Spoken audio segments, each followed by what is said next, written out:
where I think right now we're at the stage where it's like we're in between the middle America, but also getting into more money with a plan. So we definitely have a plan. Because you're gaining that knowledge. We've gained the knowledge. We have a plan. And right now you and I are in the stage where we're just trying to make more money in our careers and our jobs, right? So what is it that you've learned? Because obviously we don't have those poor mindsets anymore. What is it that you could say, mindset-wise or action-wise? What is it that now, what's this new mindset you have? What is it that has changed? What's the difference now that we are, let's say, borderline now into the more money with a plan? And like, what can you teach the people who are trying to reach there, who are poor with no money, or they have more money but no plan? I feel like I'm going to stick to something very basic, but something that has to be repeated all the time. Okay. Right? So it's not have the victim mindset like we spoke at first, right? In the beginning, okay. Take personal accountability for everything. Okay. Right? Once you take personal accountability for everything, you're not going to be in denial or use any excuse of why you're in the position that you're in. Right? Okay. You start off with that. Start with that. And understanding that, for example, using myself as an example, if you want to strive and have success the same way I would want, right? Be financially free, you have to understand that the journey that comes along with it is going to involve a lot of suffering, is going to involve a lot of pain, right? There's no highs without any lows. Understanding that you might have to put certain things to the side. You might have to wait to do those things, right? Understanding that even the plans you make now, they might not come out as you want it to be. You might fail again and again, but you need to keep updating that plan. If you have a bad spending habit and you keep continuously falling into debt, which has been my case in my life in the past, you need to figure out, how do I stop doing this, right? My plan to get out of debt hasn't worked.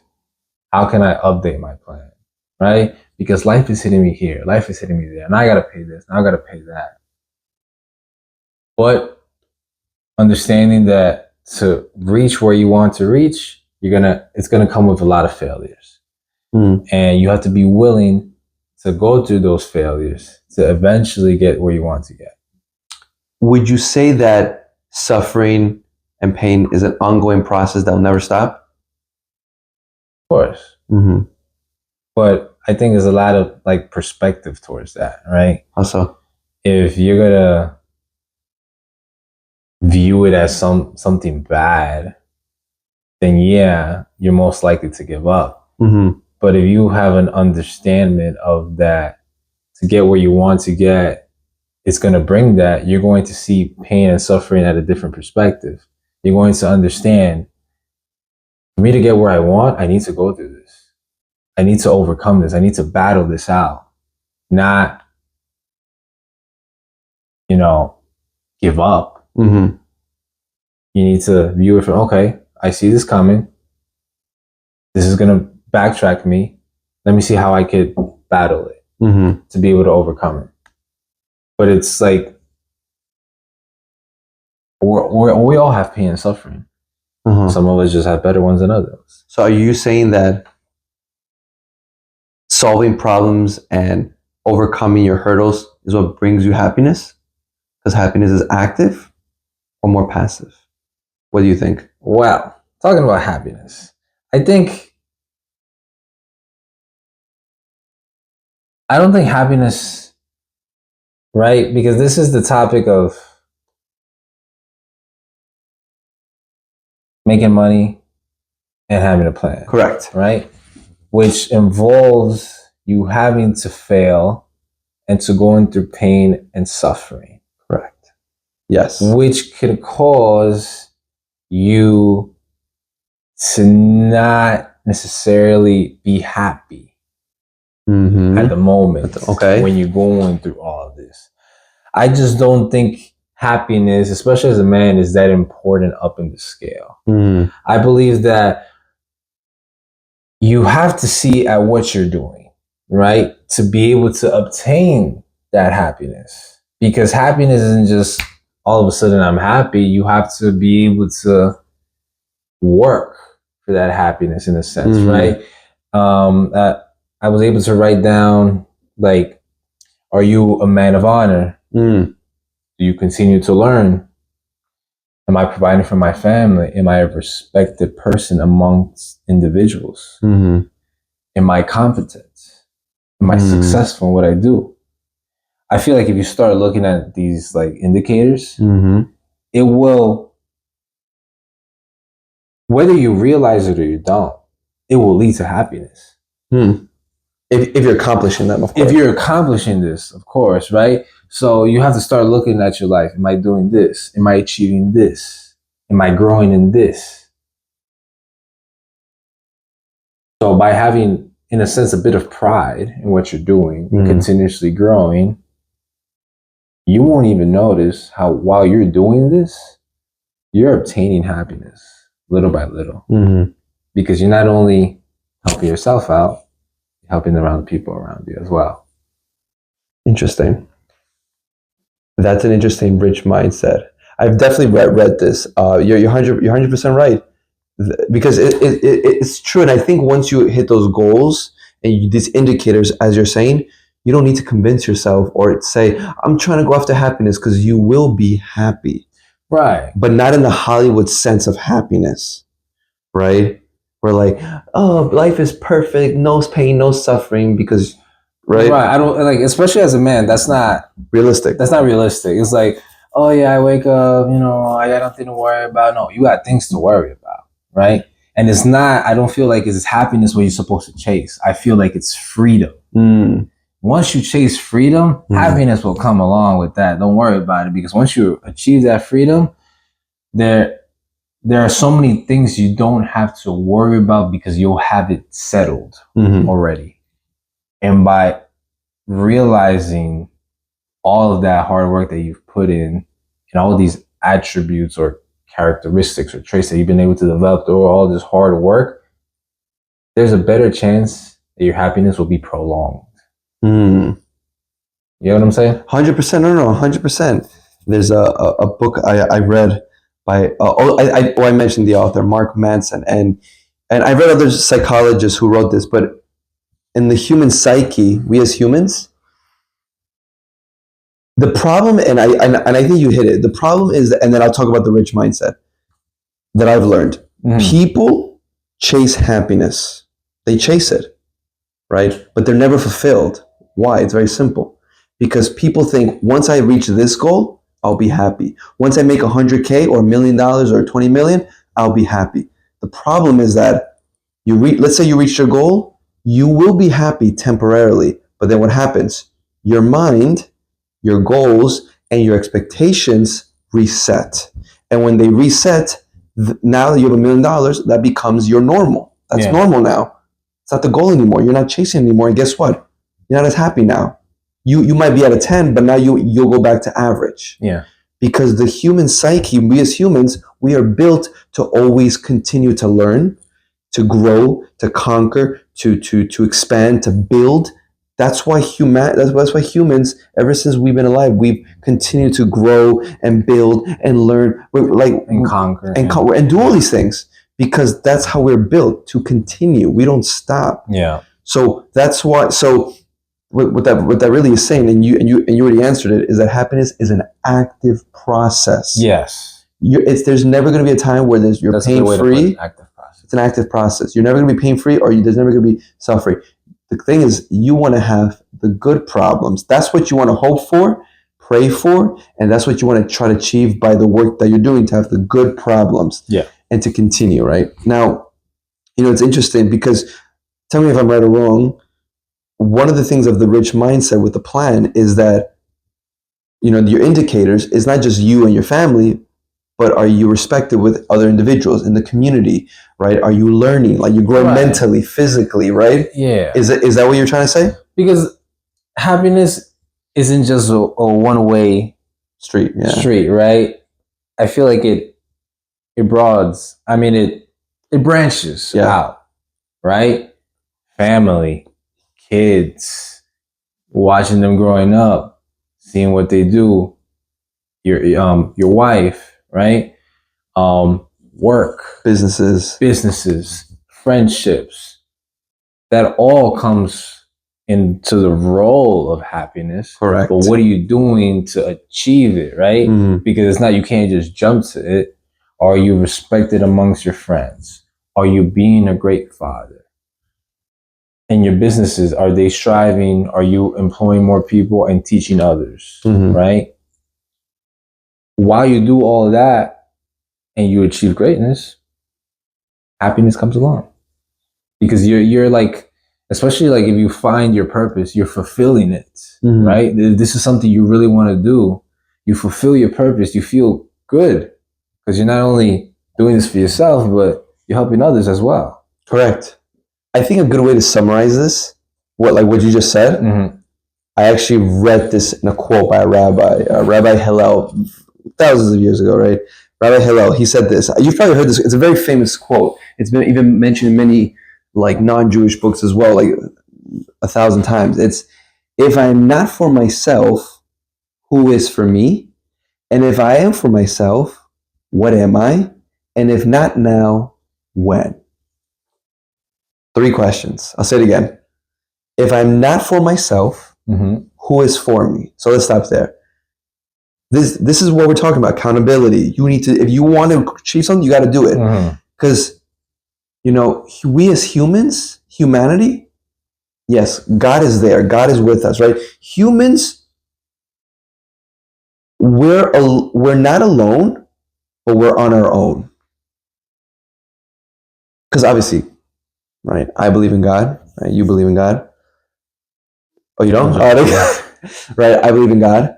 So I believe, right, that God is watching you. Yes. There's rewarding justice, whatever, right? But putting that to aside, we're not alone, but God gives us free will. He's like, do what you got to do. I'm going to watch. I'll intervene when I intervene. But you do what you got to do. You got the freedom. Yeah. But we're on our own. So just like you said, no one's going to come and save you. No one's going to give you a handout. Unless maybe are exceptions. Maybe you win the lottery or you marry someone rich. Maybe. Yes, right. Those Okay. are exceptions. We don't count those. We don't count those, right? Yeah. But if you're not for yourself, then who is for you? Nobody. You got to make it happen. Yes. The next part is, and if I am for myself, what am I? So if you're only doing things for yourself or your selfish goals only for you, then what are you? Great way to put it. I like that quote. You're greedy. You're selfish. And there's nothing bigger. There's nothing bigger in your life. There's nothing better for you. And the last one is, and if not now, when? When are you going to do it? Because I know you want to say that. I just want to say this. We have no control of time. You and I don't. We have no control. We don't know when we're going to go. We don't know when we're going to die. Sadly, a lot of people die young. We don't know. So if we don't know, we don't control time. We don't know when we're going to die, right? Or right? And if you don't do anything positive, then what are you doing? You're wasting your time. Because that's why that cliche expression, time, what is it? Time is money. Time is money, but time is valuable. Time is priceless. Time is priceless. Because you're not going to get it back and you don't know when you're going to go. So if you're not doing anything positive right now, then what are you doing? Then you're wasting time, right? You know, they say a human really only has, on average, 4,000 weeks. That's it. 4,000 weeks is almost 80 years old. Gotcha. Right? That's what they say. Average human lives up to 80 for now. So you usually have 4,000 weeks. If you think like that, it's like, oh man, what am I doing with my time? Right. Let me do something now. So yeah, you wanted to say something. But I love this quote. This is a great quote. It's a great quote. Could you repeat it actually? Yeah. It's Rabbi Hillel said this. If I'm not for myself, who is for me? If I am for myself, what am I? And if not now, when? I like that. The third part? The third part. Can you repeat the third part? And if not now. No. Before that. Oh, so the second. And if I am for myself, what am I? Or the first part, if I'm not myself, who is for me? That's the whole quote. No, okay. The second part then. Repeat it. Oh, And if I'm for myself, what am I? Right. I believe, and I don't have any at the moment statistical information if this is true or not, but talking from a self perspective, I believe a lot of men find joy or find purpose in living for others than themselves. That's true. Right?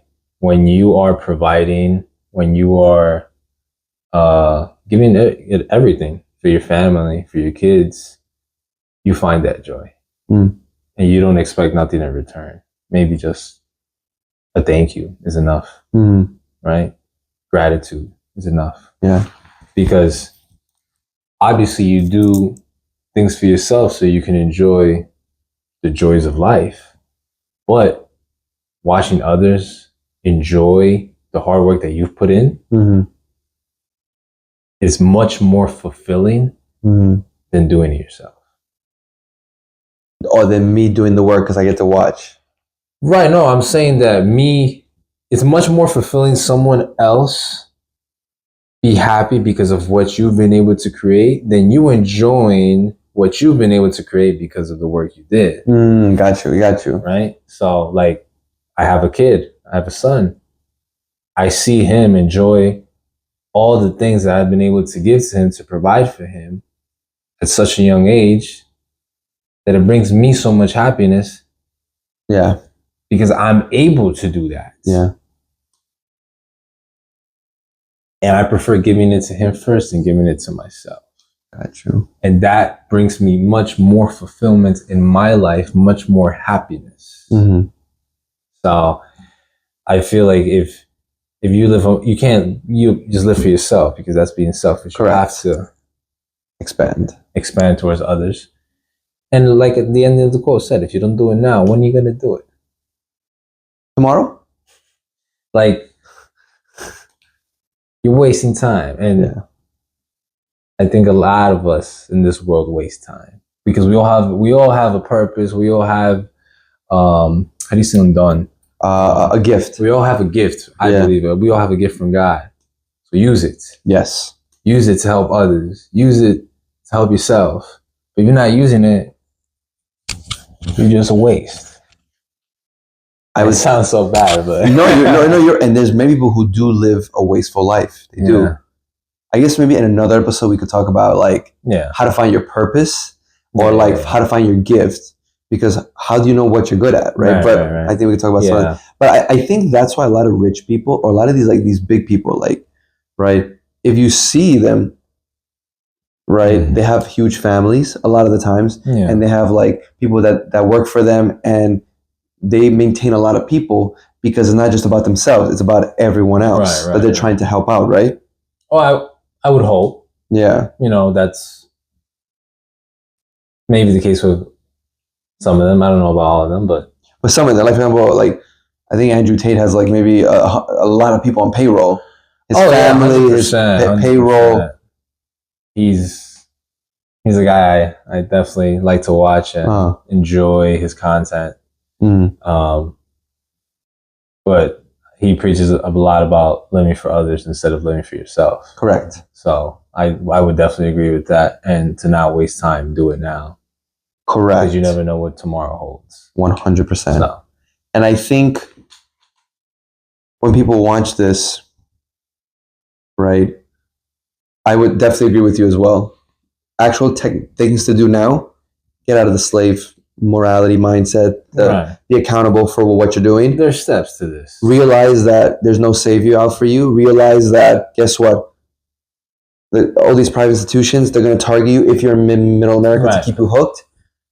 And I think, Socrates says this. He says, ignorance is the only evil. Now, I don't agree with that 100%, but ignorance is something that can bring you down completely. Right. So if you don't open up your mind and learn about your finances, let's say, and you don't come up with a plan, then you're going to be one of these people that waste their lives. Right? So you want to see the richest people or the richest institutions, what have they done?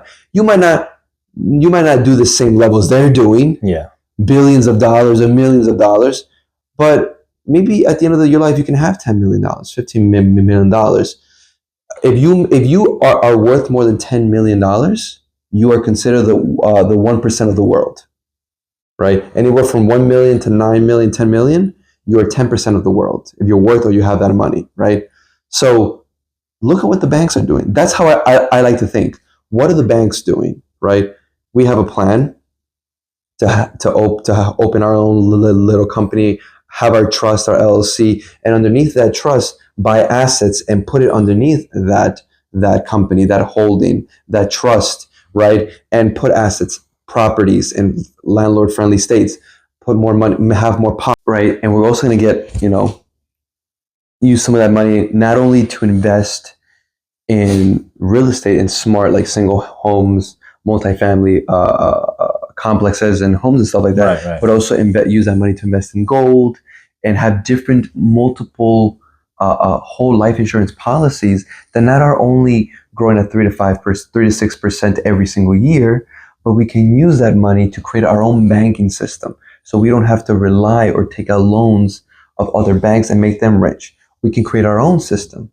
We can have our own banking system, take out our own loans, right? Use the money, not once, but use the money again and again and again. Reuse the same money, and it stays in our system, and it continues to grow, and we leave a legacy, and we leave death benefits for our family and so forth. So we definitely have a plan, right? And again, these are not, it's not like it's so complicated. Right? It's not like you're day trading, which day trading is very complex, right? In the stock market. Mm-hmm. This is just knowing what are the banks investing in, which by the way, you can just do a Google search, read a good book and know what they're doing.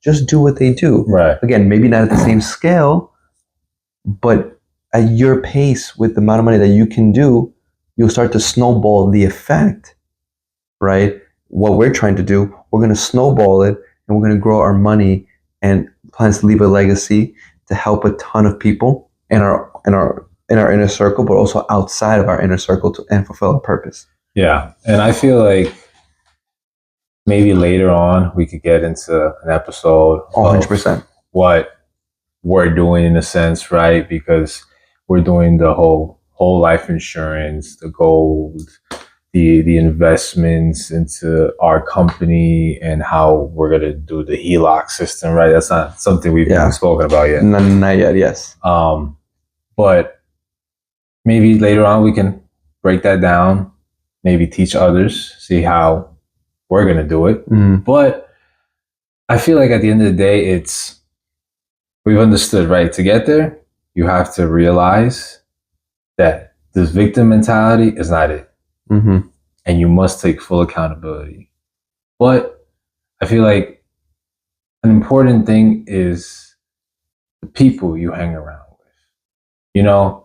They say that you are a sum of the 5 people you hang around with the most, right? So if you're able to name these 5 people, break it down, you have to really ask yourself, what does this person do? Has this person done something for themselves? What value does this person bring? And so on and so forth. Mm-hmm. One question I always ask myself with the friendships I have around my mm-hmm. own brotherhood, right, is what value does this person bring into my life? Because at the end of the day, that's the most important thing. What value does this person bring into my life? And I feel like as long as you're able to break that down, you'll be able to succeed no matter what.